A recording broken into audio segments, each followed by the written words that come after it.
Hello, welcome back to Leatherheads Footy. My name is Morgan, and on this episode, I've got a round 14 review of the Leatherheads Footy fantasy team, which is my team, but our team, your team, we're all in this together, as long as you're watching the videos. That was weird. I felt uncomfortable about that. But let's press on. So, round 14, scored 1827, round ranking of about 2,500. And that brought my overall ranking inside the top 10. So, yeah, that feels good. That's the first time that my ranking's been single digits or inside the top 10. Don't know why I complicated that. For the year, at the end of the round, I got as high as... I've been second midway through a round and third midway through a round, but this is the first time it's been inside the top 10 at the end of a round. So, yeah, really happy. Obviously happy. Mottram's Marvels. He's got a very good team. Yeah, he's I know it's a he actually. Matty Mottram is really good. I don't think I can beat him, but that's okay. Try again next year, I guess. But I'll try and do as well as I can. So looking at this round, I'll do a review of this round and then just look back across the buys because I'll do that now actually. So I think this is just worth noticing. Noticing, whatever. Note. Round 11, 23, that was good when back before the buys when we were scoring 2000s. But round 11 right before the buys, overall ranking of 11. And as we just saw, my overall ranking is now 9. So across the buys, I've moved in 2 ranking spots. And I think this is just a good example of how long-term you have to think with fantasy and how if you ride the roller coaster of individual player scores, and that this is a way I thought of to think about it. Each week you've got 22 scoring players, right? Outside the buy rounds, you've got 22 scoring players, and each player plays 22 games. Well, there's 22 regular season games for each team that contribute to fantasy. So when your fantasy team plays for a week, you have 22 contributors, and those 22 make up your overall score for that week. And I just think this is this nice little synergy, or symmetry even, between these two things. So if you get really upset about one player, especially if it's a player that plays in one of the early games, like one of your premiums doesn't do well on the early game, that's just 1 out of 22 players. And you might get really upset, especially if you've only got one player playing in that first game. You're like, oh no, this is terrible, it's going to be a bad week. But then the rest of your 21 players play really well. By the end of the week, which is when it actually matters, is at the end of the week, you've got a good score. So you went through all of that. I know it's hard. I know, probably coming off a bit preachy. It's hard to not get upset, but you just have to look bigger picture because, you get upset and you're feeling all these negative emotions. And at the end of the week, those negative emotions were actually for nothing. And I think that having 22 players playing each week matches up with the 22 rounds of the season. So if you have one bad week, and get upset about that, that's like getting upset about one player during a week. I don't know if that makes any sense, but you get what I mean. And at least I hope you do. So across the buy rounds, coming into them, round ranking inside the top 1,000, overall ranking almost inside the top 10. And then round 12, round ranking of 6,000, and I've almost doubled my overall ranking. So at this point, I'm like, oh no, I've heard a lot of people say, buy rounds when all the moves happen. And at this point, I'm starting to go, oh no, it's starting to fall apart. People are catching me. This is when I fall out of the top. Even though decent score, but I'm like, oh no, 6,000 people have done better than me. Round 13, I've dropped again. So I've dropped from 28 to 22. My score was even lower. Round ranking was a bit better, but score was lower. I'm like, oh no, here it comes. It's all falling apart. And then to finish off, pretty good round ranking, decent score. My scores were pretty consistent, just to go through them again. So I got 1848, 1806, 1827. So within 50 points and all above 1800, which is just nice aesthetically to look at. But across those 3 bye rounds, my overall rankings ended up getting better, even though I was going through that roller coaster of, oh no. So I think in particular, across the bye rounds, you need to look at them as like one block. I've heard people smarter than me say that, so I'm just going to reiterate it. But you look at it as sort of one round. The 3 rounds of the byes are like one round. So in my head, I've moved in from rank 11 to rank 9. So yeah, I hope that made sense. I think like I'm going to be kind of big on this because for me, like I love footy and I love fantasy, but I'm just trying to make it as possible and as easy to enjoy fantasy and enjoy footy at the same time. Because yeah, I know personally, and probably for a lot of people, fantasy can have a negative impact on your actual experience of AFL and watching footy. So yeah, just try and keep an even keel. That's what I'm trying to do. Make long-term decisions and just enjoy the game. Like I said on the easier video, if you can work it so that you haven't seen the game yet and you haven't gotten any spoilers, I think it's a decent idea to check the fantasy scores just on the fantasy app, so you don't get any spoilers for the actual game scores. You only see the players in your team and how they performed, and then you look at those scores, you go through those emotions before you've watched the game, and then once you've come to terms with how your players performed, then you go back and watch the game, and I find that helps me actually enjoy the game a lot more than trying to somehow will my players to get more points, as I was doing with Touk here, the shiny fit man from the Gold Coast. Yeah, that was rough. That was rough. He got a 90, but it was my 12th best scoring player, so could have picked better. That's okay. So with that, get to my actual round review. What are we? 7 minutes in. I haven't even talked about the round. I've just been rambling. So I'll try and speed it up a little bit. Jordan Boyd was actually really happy with his game, and he looked good. He looked like, genuinely good player. Heard when he made his debut that apparently his kicking skills are like his weapon at AFL level, or were at VFL level. Hopefully that translates to AFL level. And you could see that, but he also did some nice things. I think he only ended up having 13 touches or so, but 10 of them were contested and like 10 of them were intercept possessions as well. So he's getting damaging possessions, winning the ball back from the opposition. Had a couple of really nice kicks, one in particular, like 55-metre pass to Harry Macrae, who marked when the Blues were on that little run when Macrae was kicking heaps of goals. I just thought he was good. He was solid, and with Carlton, the way that they play, chipping around in the back line, I think that, he should continue to score for a little while. At this point in the season, I'm probably not really looking to bring in rookies that are more than about 200k, because from now on, now that we're out of the bye rounds, and once I fix up my team, we'll just rearrange it. It turns out I've just got Daicos and Martin left on field as guys that I'd consider rookies.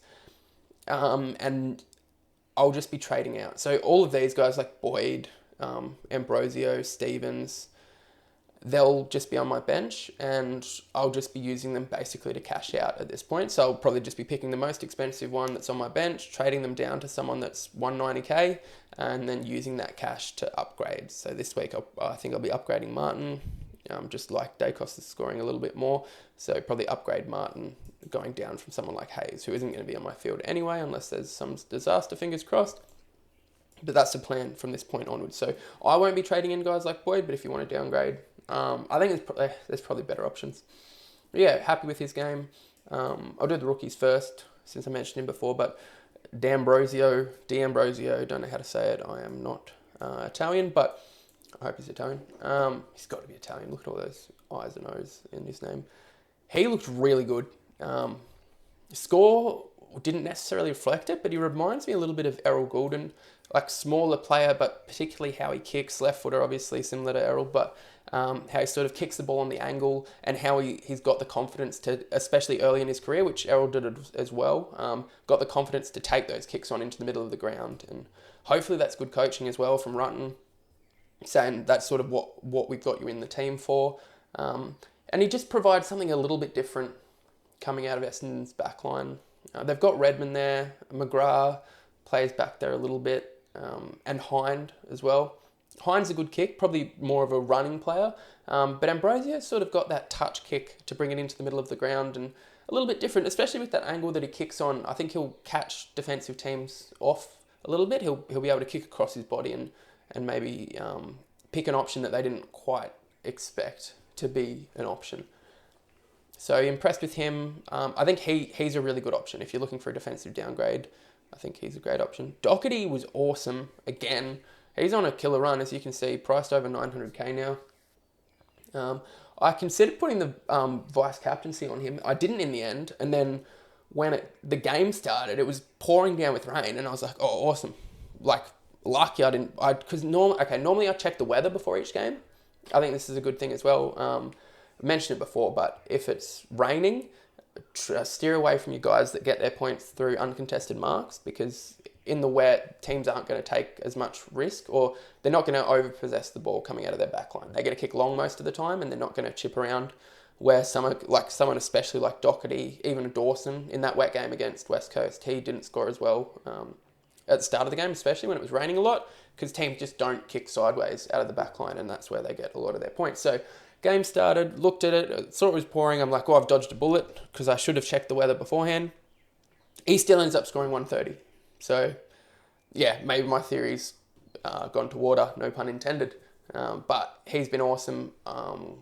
Hopefully gets another early game. If he does, might look at him for the vice captain this week, but just super consistent.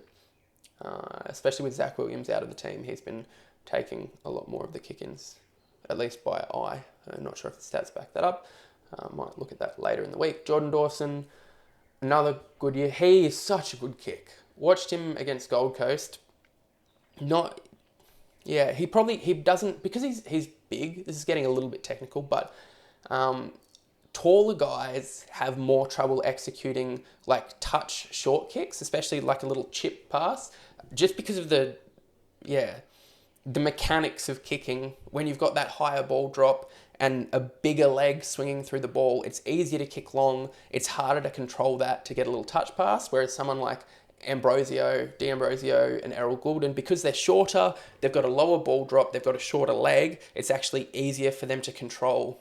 I'm trying to think of an analogy for this, but I don't know if anyone knows cricket, but in cricket, if you hold the bat up towards the top of the handle, it means that you'll get more power, but you've got less control. If you hold it down the bottom of the handle, it means you'll have more control of the bat, but you don't have as much power because of the leverage that you're getting. So similar thing, but yeah, in contrast to what I've just said, Dawson actually can weight the ball really, really well. He still can't get those really short chip passes, but the weighting on his kicks is really impressive, and probably just as impressive is his vision to spot them. So when he's kicking out and you've got the defensive zone set up, a lot of guys are only really capable of seeing and or executing passes when there's a sort of a visible gap in the zone in front of them and a player's running at them through that gap. But Dawson's able to see a gap in the zone over the top of an opponent, and he's able to weight the ball perfectly to just carry over one opponent and land it in the middle to a teammate in between two defenders. It's really impressive, and a massive reason why the Crows have been able to bring the ball out of their defensive half is some of the he'll make 4 or 5 kicks a game that most other players wouldn't be able to make, and the Crows gain 50 metres on the back of that, and they're able to start attacking. Hewett playing in the midfield, as we know or should know. The game, you'd think it would have suited him.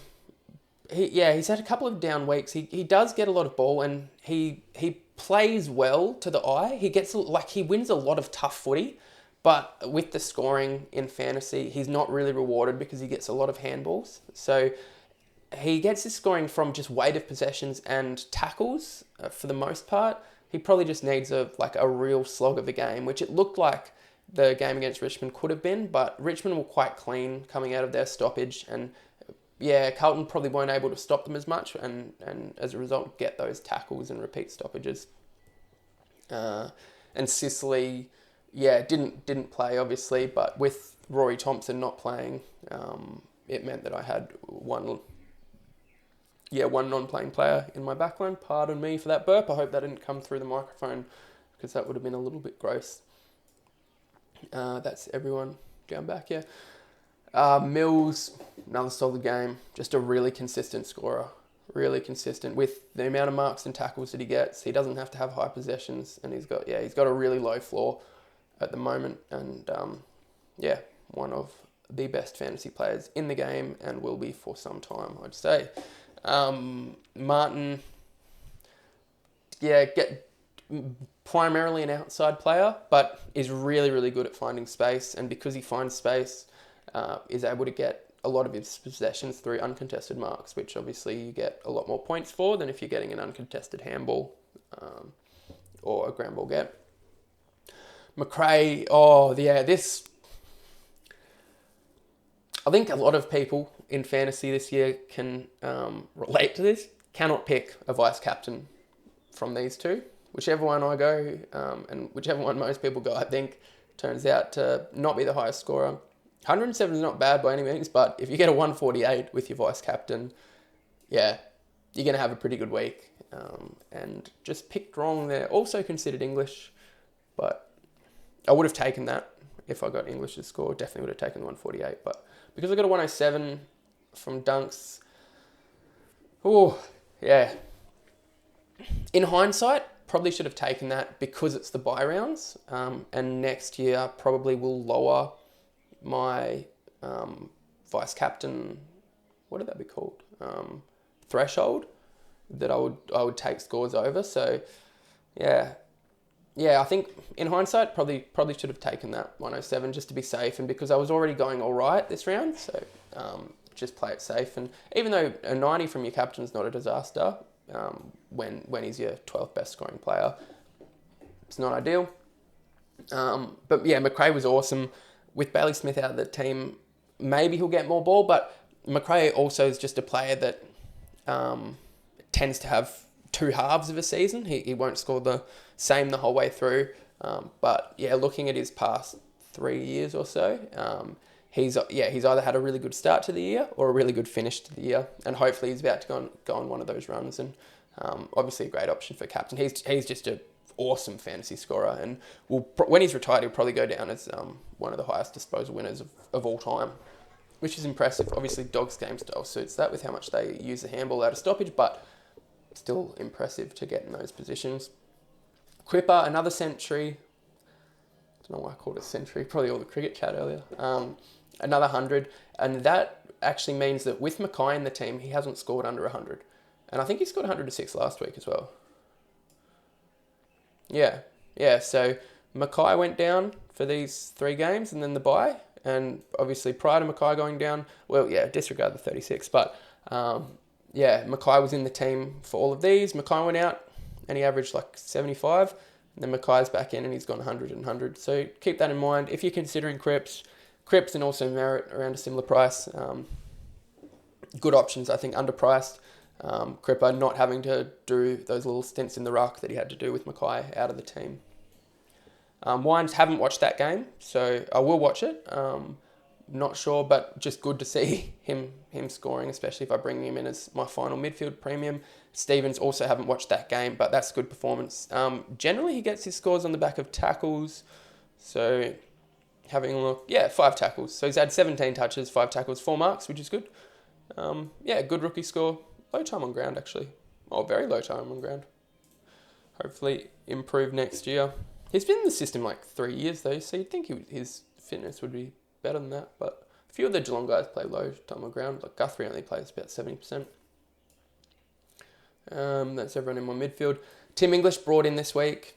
I probably should do my trades. Yeah, so just jump into my trades. This has been a little bit all over the place. I apologise, but yeah, it is what it is. Traded Owens to D'Ambrosio just to get an extra player on field, and because I was considering going Thompson to D'Ambrosio, but Owens just had a little bit more cash on his head, so that allowed me to do the upgrades that I wanted to do, and those were Gawn obviously out for 4 or 5 weeks, whatever, to English, who's clearly the top ruckman now that Gawn is not playing. And Brody up to Bont. Brody on his bye, wouldn't have minded keeping him. He was going fine. He was averaging 90, but with Fife back in the team, I'm a little bit concerned. And I just thought Bont was good value. And I've mentioned this before, but I quite like getting multiple players from the same midfield. The theory behind that being that over the course of a season, or in any particular game, one of them might have a quiet game. And if you only own one of them, then you have to cop that quiet game. But if you've got most of the midfield, as I do now, the only player I'm missing is Libba from the Dogs midfield until Smith gets back. But I've got their ruck, and yeah, they're 4 main ball winners in there. It means that, especially with the Bulldogs, is a good play, but if one of them has a bit of a quieter game, like as you can see, Bont only had 93, still happy with that, but Macrae goes off and I get that score. And it means that I'm not missing any of those big scores from a particular midfield, especially if they have a good matchup, like they've got Hawthorn this week. Hopefully, yeah, heaps of points. The decision there was between Bont and Parker. That was a tough call because Parker, just super consistent, doesn't really miss games, got a really mature body, has averaged like around 100 for the last 8 seasons. Bont's just got a little bit of a higher ceiling. Like he averaged about 110 last year, or maybe 107. So he can score a little bit higher. He was a little bit cheaper, and as I mentioned before, it completes the Dogs midfield. Even though I've got Mills, so I would have been pairing Mills and Parker.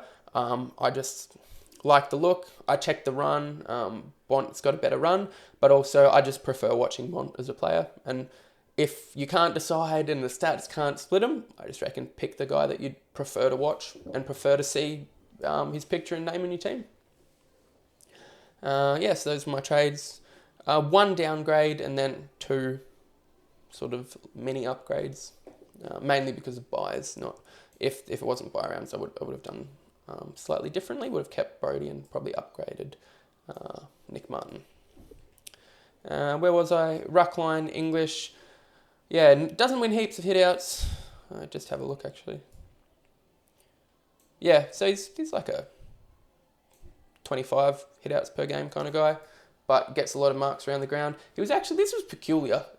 In the Dogs game, I saw English take 3 marks from the kick out, from the Bulldogs kick out, but he was taking the mark like from a 30-metre kick. So he's pushed all the way down as the ruckman and taken a 30-metre uncontested mark in the back pocket. And then he looks up and he's got no tall target to kick to because the ruckman has taken that uncontested mark, which just from a football standpoint didn't make any sense to me. When anyone could have taken that mark, it was uncontested. You didn't need to be 205 centimetres. How tall is he? No, it doesn't say.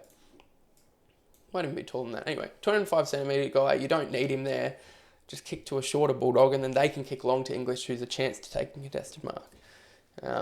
Witts I'm a little bit concerned about, to be honest, but I don't know who else to go to.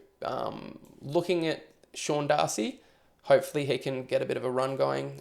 Even Darcy Cameron, but yeah, with Grundy back eventually, I'm just holding off. And I've already been hurt as much as I can, I reckon, from Darcy Cameron. That was a mistake, not trading him in. Even after 4 or 5 weeks, when his price had gone up quite a bit and he's proved his scoring potential, I still avoided him, sort of trying to prove a point, being stubborn, because I said in a group chat that he wasn't a must-have. But yeah, that's might come back to haunt me. And then forward line, I already sort of touched on the Bulldogs, all playing midfield with a little bit of forward, but Dunkley and Treloar in particular, just career high scorers, and playing in the Bulldogs system helps that, if anything. Bont playing a lot of forward, but he's really good at finding space. He'll kick a goal a game. He's kicked a goal in every game this year, and he gets out and gets a few uncontested marks, which is good. Clarke, again, looks like a good player, just probably not a massive scorer, and that wet game didn't really suit him as much. Cogs back in the midfield, just doing what he does when he's playing midfield, scoring hundreds. And Durdin, it is time for him to go. He's now losing money, but just needed an extra player on the field, and that's what he did this week. So that is my round 14 team, all summed up over the buys. As I mentioned, moved in from 11th to 9th. Really happy with that. Trades this week. I think I'm going to go Hayes down to Teakle. Even though he's injured, he's 200k, so I make 200k from that, and then I can go Martin up to probably Luke Parker, considering Himmelberg. But I guess I'm trying to stick with one strategy throughout the year so that I can sort of work out if that's a good strategy or not. And so far that strategy's been, apart from the first couple of rounds when I was just fixing up rookies and getting in the mid prices that I'd missed, apart from that, I've pretty much only brought in cheap rookies to get the cash from a downgrade, and then brought in like a genuine guaranteed safe premium. So I haven't minded paying 800k for people. Like, yeah, brought in Docherty at about 800, Dawson at 800, Mills at 850. Who else I brought? Yeah, Miller around 850. Oliver was almost 900. But I think it's worth it. I think it's worth paying up for those guys. And if I stick to this strategy, as I mentioned, at the end of the year, I'll be able to tell whether it's worked. It's working at the moment, but yeah, we're barely halfway through the year, so lots of water to go under the bridge. Mentioned water a lot of times. Rain, water, cricket analogies. This episode's had everything, but I hope you enjoyed it, and I'll see you next time. Thanks for listening.